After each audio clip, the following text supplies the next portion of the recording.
जोहार झारखंड। बहुत ही खेद और पीड़ा के साथ आपको सूचित करना पड़ रहा है कि हाय रे हमर सोना झारखंड। इस राज्य को बनाने में हमारे पूर्वजों ने खून और पसीना को एक कर दिया। इस राज्य को बनाने में हमने अपना सर्वस्व निछावर कर दिया और आज हमें क्या मिल रहा है? जान भी हमने दिया, जमीन भी उद्योगों के लिए हमने दिया और आज उन उद्योगों में एक मामूली नौकरी के लिए जान भी हमारी जा रही है। आज बीएसएल, जिसे पूरे भारत में, पूरे एशिया में जाना जाता है, जिस बीएसएल की स्थापना बोकारो जिला में आज से लगभग 50 वर्षों पहले की गई है। लगभग 33,000 एकड़ के आसपास जमीन का अधिग्रहण किया गया है और आम जनमानस की माने तो 64 मौजा 84 गांव विस्थापित हुए हैं, जिसमें 19 पंचायत तो आज भी ना नगर में रह गए ना गांव में रह गए। आज अप्रेंटिस के जो अभ्यर्थी हैं वह धरने पर बैठे थे नियोजन की मांग को लेकर, लेकिन उनका धरने में बैठना गांधी के देश में मानो अपराध हो गया। हम इस देश को लोकतांत्रिक देश के रूप में जानते हैं, मानते हैं और है भी। यह देश गांधी का देश कहा जाता है, जहां लोग अनशन धरना के माध्यम से अपनी मांग को शासन प्रशासन तक पहुंचाती है। लेकिन आज बहुत ही दुर्भाग्य की बात है, बहुत ही दुख की बात है कि अप्रेंटिस के अभ्यर्थी जो धरने पर बैठे थे, जिनके बाप दादाओं ने बीएसएल को स्थापित करने में अपनी जमीन देने का काम किया है, आज सीआईएसएफ के लाठी चार्ज में शहीद हो गए। इसे शहीद ही कहेंगे, मौत नहीं शहीद कहेंगे, कि जमीन देकर बीएसएल बनाया और आज वहां नौकरी एक मामूली ही तो नौकरी होगी, 3rd ग्रेड या 4th ग्रेड की ही नौकरी होगी। आज सीएसएफ के भी कर्मियों ने, सीएसएफ के जवानों ने क्रूरता की हद को पार कर दिया। आज दर्जनों बार मेरा सीआईएसएफ के जवानों से सामना हुआ है, जब मैं किसी आंदोलन में भाग लेने गया हूं और सामने सीआईएसएफ के जवान पहरेदारी कर रहे हो, मैंने उनसे कहा कि ड्यूटी कीजिए, इस वर्दी में जो गर्दी है उसके भीतर एक हृदय है, एक मानवता है, उसका भी ख्याल रखिए। यदि लाठी चार्ज करने की नौबत आए तो पांव में लाठी चलाइए, सीधे सर पे लाठी। वो आतंकवादी नहीं थे, वो अभ्यर्थी हैं, अप्रेंटिस के अभ्यर्थी हैं। उनके बाप दादाओं ने जमीन दिया है। सीएसएफ के जवानों, जिस कारखाने की पहरेदारी करके, जिस कारखाने में आप ड्यूटी करके पगार और पेमेंट ले रहे हो ना, जिससे आपकी पत्नी अच्छा कपड़ा पहन रही है, आपके बच्चे स्कूल में पढ़ रहे हैं, जिसको आपने जान से मार दिया ना, उनके बाप की जमीन पर है वो। आप उनके बाप की जमीन की निगरानी करते हैं और खाते हैं, और आप उनको लाठी मार के जान ले लेते हैं। इतना क्रूर कैसे कि आप ड्यूटी की ट्रेनिंग ड्यूटी करते करते क्या आप संवेदनहीन हो गए? आपने अपनी संवेदना को खो दिया है सीएसएफ कर्मियों। इतनी क्रूर व्यवहार कैसे कर सकते हैं आप? खैर, जिसने अभी सीआईएसएफ खुद, जिस जवान ने लाठीचार्ज किया है उसे बर्खास्त करे, सीआईएसएफ के जो आला कमान है, पदाधिकारी हैं, और नहीं तो ये आवाज राज्य में नहीं देश स्तरीय व्यापक आंदोलन का रूप ये धारण करेगा। और मैं आज विस्थापितों से हाथ जोड़कर प्रार्थना करता हूं, मैं एक विधायक की हैसियत से नहीं, मैं एक झारखंडी बेटा होने के नाते आपसे प्रार्थना करता हूं। 64 मौजा 84 गांव, पता नहीं 64 मौजा 84 गांव संख्या 65 है, 66 है या 84 की जगह 86 है, हमें नहीं पता एग्जैक्ट, क्योंकि हम तो चांची से आते हैं। लेकिन हम लोग बचपन से सुनते आए हैं 64 मौजा 84 गांव के लोग विस्थापित हुए हैं। आज तो कम से कम एक हो जाओ, एक बेटे की बेरहम मौत को देखकर तो एक हो जाओ। 64 मौजा 84 गांव बीएसएल के तमाम विस्थापित, आज तो एक हो जाओ। आप सभी से मेरा आग्रह है, एक विधायक होने के नाते नहीं, एक झारखंडी बेटा होने के नाते इस दर्द को समझ रहे हैं कि आज क्या क्रूरता है हमारे साथ। जमीन भी हम देंगे, जान भी हम देंगे, एक साधारण सी नौकरी की मांग के लिए हमें बेरहमी से मारा जाता है। मारा नहीं, कत्ल हुआ है। इसलिए आज तो कम से कम 64 मौजा 84 गांव के लोगों, एक हो जाओ। और जितने भी संगठन बने हैं। सुने 28 संगठन हैं विस्थापितों के बोकारो में। सेल बीएसएल सेल में 28 संगठन बने हैं बोकारो में, अलग अलग नामों से, विस्थापित मोर्चा, युवा विस्थापित मोर्चा, संघर्ष विस्थापित मोर्चा, इनकलाबी विस्थापित मोर्चा। तो आज एक हो जाइए ना, अब तो एक हो जाइए। इतना बेरहमी के बाद भी अगर एक नहीं होंगे तो कैसे होगा। आज आप सभी से आग्रह है, एक हो जाइए। और तमाम विस्थापितों आपसे आग्रह है, विस्थापन की लड़ाई आप अपने भरोसे लड़िए। लोग समर्थन करते हैं, उनका समर्थन लीजिए। किसी राजनेता की अगुवाई में कभी आंदोलन मत कीजिए। अगुवाई आप स्वयं करें। विस्थापितों एक होकर इस आंदोलन की अगुवाई करें, निस्वार्थ भाव से करें। मरने से, इस सड़ सड़ कर मरने से अच्छा है लड़ के मारा जाए। हम तो रोज मारे जा रहे हैं, कहाँ नहीं मारे जा रहे हैं, कभी भूख से, कभी दुख से, कभी चाबुक से। विस्थापित कभी भूख से मरते हैं, कभी दुख से मरते हैं, और आज बोकारो में प्रेम की मौत चाबुक से हुई है, शासन प्रशासन की लाठी से हुई है। इसलिए आज तमाम विस्थापितों से आग्रह है, तमाम आपसी गिले शिकवे को भुलाकर एक हो जाएं। मन व्यथित है, लड़ने के लिए हमेशा तत्पर हैं, लेकिन बस यही है कि हम एकजुट अगर हो जाते हैं, पक्ष विपक्ष राजनीति को भुलाकर आज सामाजिक तौर पे, तो हमें लगता है कि आज बोकारो एक नया इतिहास देखेगा। और बिल्कुल विस्थापितों ने जो बोकारो बंदी का आह्वान किया है, बोकारो बंदी का समर्थन करते हैं। बोकारो बंदी का जो विस्थापितों ने आह्वान किया है, उस बंदी का समर्थन करते हैं। बोकारो ऐसा बंद होना चाहिए, बोकारो की धरती में ऐसा आंदोलन होना चाहिए कि हमारे पूर्वज भी हम पे गर्व करें कि हाँ, आंदोलन की बदौलत हमने ये राज्य लिया है। और मैं जिला प्रशासन, बोकारो जिला प्रशासन से ये मांग करता हूं कि जिस सीआईएसएफ के जवान ने लाठीचार्ज किया है, उस पर कठोर से कठोर कानूनी कार्रवाई हो। प्रबंधन की जो मनमानी है उस पर कार्रवाई हो। प्रबंधन जो गलत तरीके से, गलत नीतियों से संचालित हो रही है, उस पर कार्रवाई हो। यही सेल का नारा था। विस्थापित गांव के लोग कहते हैं कि जब तक बीएसएल सेल की चिमनी में धुआं रहेगा, तब तक विस्थापितों के हाथों में, घरों में नौकरियां रहेंगी। धुआं तो आज भी है, लेकिन नौकरियां कहाँ गई?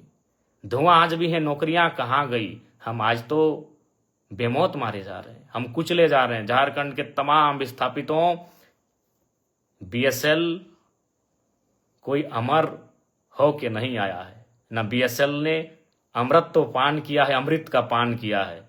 उसको साधन संसाधन हमारे बाप दादाओं की बनी जमीन पर बनी सड़कों से जाता है। उसे पानी टेनू घाट का मिलता है। अगर टेनू घाट का डैम का रास्ता एक दिन अगर दामोदर नदी में मिला दिया जाए, तो बीएसएल बाप बाप कर उठेगा। याद कीजिए विनोद बाबू का वो दौर, जब उन्होंने कहा था कि डैम, हमारी जमीन पर जो डैम है, अगर हमारी नहीं सुन रहे हैं तो पानी नदियों को दे दिया जाए। अगर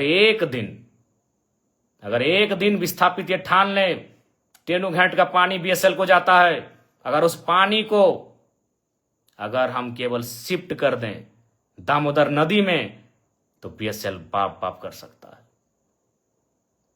आज बहुत दुख और दुर्भाग्य है कि हमारे साथ कितना क्रूर व्यवहार हो रहा है। और ये क्रूर व्यवहार किसान, कामगार, आदिवासी, मूलवासियों के साथ ही होता आया है। वो झारखंड हो, चाहे 2006 जनवरी का महीना कलिंगा नगर उड़ीसा हो, वहां भी लोग जमीन के बदले जान देने के लिए तैयार थे, और शायद 13 लोगों की जान ले ली थी। आज भी उनकी मृत शरीर को, हाथों को, पांव के पंजों को, हाथ के पंजों को संभाल के रखा गया है। जी हाँ, आप बार बार श्वेता जी का नाम ले रहे हैं, मैं उस पर भी कहूंगा, और मैं श्वेता मैडम को एक पत्र भी लिखूंगा। मैं कानूनी कार्रवाई के लिए तो एसपी महोदय को लिखूंगा ही, उनके समर्थकों पर, लेकिन श्वेता मैडम को भी लिखूंगा कि श्वेता मैडम, अगर ढूलू महतो कल पहुंच जाए माननीय सांसद, तो क्या आपके समर्थक उनका बोर्ड उखाड़ेंगे? बोकारो के पूर्व विधायक अगर बिरंची नारायण जी अगर वहां पहुंच जाएं तो क्या आपके समर्थक उनका बोर्ड उखाड़ेंगे? क्योंकि बोकारो जिला से हमारे योगेंद्र प्रसाद मंत्री जी आते हैं। कल को अगर विस्थापितों के समर्थन में योगेंद्र प्रसाद मंत्री जी पहुंच जाएं तो श्वेता मैडम, क्या आपके समर्थक और आप उनका बोर्ड उखाड़ेंगे? क्या कल को रघुवर दास जी चूंकि गिरिडीह आए थे, हो सके कल बोकारो अगर आ जाए पूर्व मुख्यमंत्री रघुवर दास जी, क्या आपके समर्थक उनका बोर्ड, उनकी गाड़ी का नंबर प्लेट उखाड़ेंगे? अरे आपने तो हद कर दिया। और आप क्या बयान दे रही है इंटरव्यू में कि कुछ दिनों पहले, अरे आप जब विधायक बनी है ना मैडम, तब से आप में ये तेवर है। जब हम विधायक नहीं बने थे ना, उससे पहले से हम विस्थापितों की आवाज बनते आए हैं और विस्थापितों के धरने में, आंदोलन में सहभागिता देते आए हैं। क्या बात करती है मैडम? आप एक स्त्री थी इसीलिए मौन रहें, आप एक नारी थी इसलिए मौन रहें। बाकी आपको स्वयं मालूम है आपने आज क्या कृत्य किया। हमने ना आपको कुछ बोला था, हम तो, मेरी गाड़ी वहां खड़ी हुई थी, हम तो केवल आपके, हमारी गाड़ी गई थी ना, हमको तो मालूम भी नहीं आप एक महिला हो के विधायक हो के इस प्रकार आई।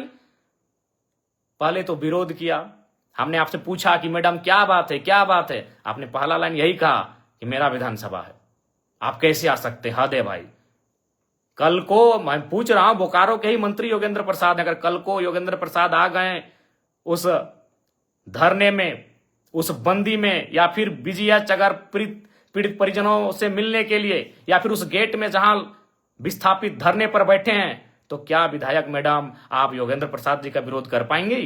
या कल को ढूलू महतो, चूंकि सांसद हैं, अगर ढूलू महतो जी पहुंच गए, क्या आपके समर्थकों में, आप में वो कुव्वत है कि आप उनका नंबर प्लेट उखाड़ देंगे?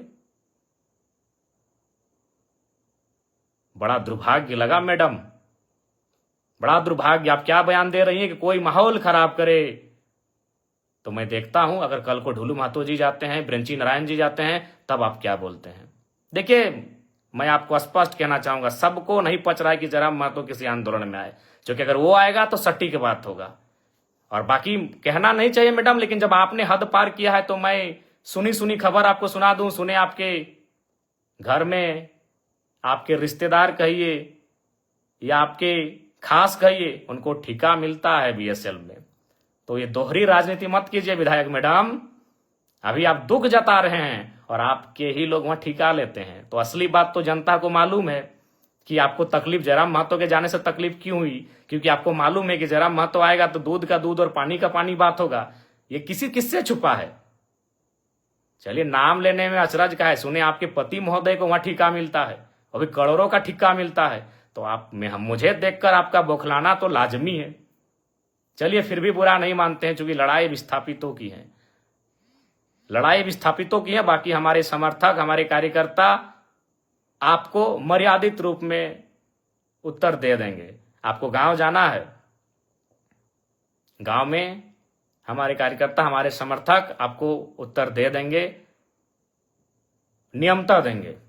लेकिन आपका ये जो बयान, ये भर्सन कि बोकारो मेरा है, बोकारो विधानसभा मेरा है, वही तो हम देख रहे हैं। अगर कल योगेंद्र प्रसाद, चूंकि वो तो गोमिया के विधायक हैं, आपके हिसाब से वो गोमिया के विधायक हैं, अगर वो कल चले जाते हैं माननीय योगेंद्र प्रसाद, तब आपके समर्थक उनका बोर्ड तोड़ते हैं कि नहीं तोड़ते, ये भी हम देखेंगे। ढोलू महतो जी अगर चले जाते हैं तो आपके समर्थक उनका बोर्ड तोड़ते हैं कि नहीं तोड़ते हैं, हम ये भी देखेंगे। और अगर बिरंची नारायण पूर्व विधायक बोकारो अगर जाते हैं कल विस्थापितों से मिलने या धरना स्थल पर, तो आपके समर्थक उनका बोर्ड तोड़ते हैं कि नहीं तोड़ते हैं, यह भी हम देखेंगे। ये दुर्भाग्यपूर्ण है, आपकी संकीर्ण सोच को आश्चर्य लग रहा है कि आप इतना संकीर्ण, आपकी सोच कैसे हो गई आज। खैर, सोच आपकी संकीर्ण कैसे हुई, और हमको बिल्कुल स्पष्ट कहेंगे, झारखंड वासियों, विस्थापितों, विधायक मैडम के साथ जितने लोग पीछे खड़े थे, आप करीब से उनको चेक कर लीजिए, वो झारखंडी नहीं थे। विधायक मैडम के पीछे जितने लोग थे, जो बोर्ड हमारी गाड़ी का, चूंकि हम पीछे आ गए, हमारे समर्थक भी हमें घेर लिए थे, हमारे समर्थक नहीं, जो विस्थापित लोग धरने की, दादा आप मत जाइए उधर, उसी बीच उन्होंने हमारी गाड़ी को तोड़ फोड़ करना शुरू किया। और हमने पहले ही कह दिया था कि उनको जो करना है करे, वो नारी हैं, हम कुछ नहीं बोलेंगे। बल्कि हमने आपको प्यार से बुलाया कि मैडम बात क्या है, क्यों यह व्यवहार आप कर रही हैं। ये बहुत ही दुर्भाग्य की बात है, आपका जो ये व्यवहार रहा, ये बहुत ही दुर्भाग्य की बात है। लेकिन फिर भी हम उस पर चर्चा नहीं करेंगे, क्योंकि यहां सवाल विस्थापितों के साथ न्याय का है। बाकी आपको हम एक पत्र लिख रहे हैं, उस पत्र का आशा करते हैं आप उत्तर देंगे। पुनः विस्थापितों आपसे यही कहेंगे कि आप अब तो एकजुट हो जाइए, आप एकजुट हो जाइए। कब तक अलग अलग बैनर में, कब तक अलग अलग नामों से, युवा विस्थापित मोर्चा, क्रांति विस्थापित मोर्चा, उलगुलान विस्थापित मोर्चा, किसान विस्थापित मोर्चा, कब तक? अभी समय है, एकजुट हो जाइए। और आप सभी से आग्रह है, और फिर कहेंगे, हम तमाम विस्थापितों से आह्वान करेंगे, कल बोकारो का जोरदार बंद किया जाए। मैं तमाम विस्थापितों से आह्वान करूंगा, तमाम विस्थापितों से अनुरोध करूंगा, कल बोकारो जोरदार बंद होना चाहिए। जोरदार बोकारो बंद का हम लोग समर्थन करते हैं, और बिल्कुल समर्थन ही नहीं करते हैं, एक कोने में हम भी खड़ा रहेंगे, एक विस्थापित का बेटा बनकर, एक विस्थापित का भाई, एक विस्थापित का सहयोगी बनकर एक कोने में मोर्चा संभाल के हम भी खड़ा रहेंगे। एक नेता की हैसियत से नहीं, एक विधायक की हैसियत से नहीं, एक झारखंडी की हैसियत से हम भी एक कोने में, जहां आप बंद करेंगे वहां हम एक कोने में खड़ा रहेंगे। कल चूंकि हमारा गिरिडीह में उपायुक्त से पूर्व का एक कार्यक्रम है, उपायुक्त और 6 के 6 विधायकों के साथ आधा घंटा का बैठक है, उस बैठक को समाप्त करके हम निस्संदेह बोकारो की धरती में आएंगे। तब तक हमारे जितने भी समर्थक हैं, हमारे जितने भी चाहने वाले हैं, हमारे जितने भी कार्यकर्ता हैं, उन सभी से मेरा आग्रह होगा, बोकारो बंद का जोरदार समर्थन करेंगे, विस्थापितों की आवाज को बुलंद करेंगे, और प्रेम महतो जिनकी बेरहमी से हत्या हुई, इस हत्या नहीं, ये शहादत कहें, उन्होंने विस्थापितों के लिए शहादत देने का कार्य किया है। आज बस आग्रह यही है कि इस बार एकजुट हो जाइए। यार छोड़िए, विधायक मैडम सबको मालूम है, उनको हमारे नाम से चिड़चिड़ा हुई, हमारे नाम से उनको क्यों तकलीफ हुई, किसी से छुपा नहीं है। क्योंकि हम तो वही पूछ रहे हैं ना भाई, हम दूसरा क्षेत्र का विधायक थे। अरे मैडम, हम जेल कैंप पार्टी के केंद्र अध्यक्ष हैं, 40,000 वोट हमें भी मिला है बोकारो विधानसभा से, इस बात को भूलिए मत। और हम देख रहे हैं ना, कल जा रहे हैं, मंत्री महोदय सुनने जा रहे हैं, योगेंद्र प्रसाद जी, डुलू महतो जी जाएंगे, देखते हैं आप विरोध करते हैं कि नहीं, देखते हैं भैया, हम भी देखते हैं। बाकी पुनः कहेंगे, 64 मौजा 84 गांव, एकजुट हो जाइए। और सीआईएसएफ के जवानों, इतना क्रूर कैसे? भगत सिंह सही कहते थे कि आजादी तो हम अंग्रेजों से ले लेंगे, लेकिन क्या हुआ, आजादी गांव तक जाएगी या अमीरों के हाथों में रह जाएगी? बिल्कुल अमीरों के हाथों में आजादी है। आज भी उद्योग घरानों के हाथों में आजादी है, उनके इशारे पर पुलिस काम करती है, उनके इशारे पर प्रशासन काम करती है। और मैं झारखंड पुलिस से भी आग्रह करूंगा कि ये आपका क्षेत्र था, झारखंड पुलिस से भी मैं आग्रह करूंगा कि आप सुरक्षा दें, विस्थापितों के आंदोलनकारियों को सुरक्षा दें, विस्थापितों की आवाज को सुरक्षा दें। मैं धन्यवाद, माफ कीजिएगा, मैं बोकारो उपायुक्त मैडम से भी कहना चाहूंगा, जो लोग दोषी हैं उन पर कार्रवाई की प्रक्रिया को फौरन आरंभ करें। विस्थापितों की आवाज बुलंद हो, विस्थापितों को न्याय मिले, विस्थापित एकजुट हो, मैं यही चाहता हूं। जय झारखंड, जोहार झारखंड।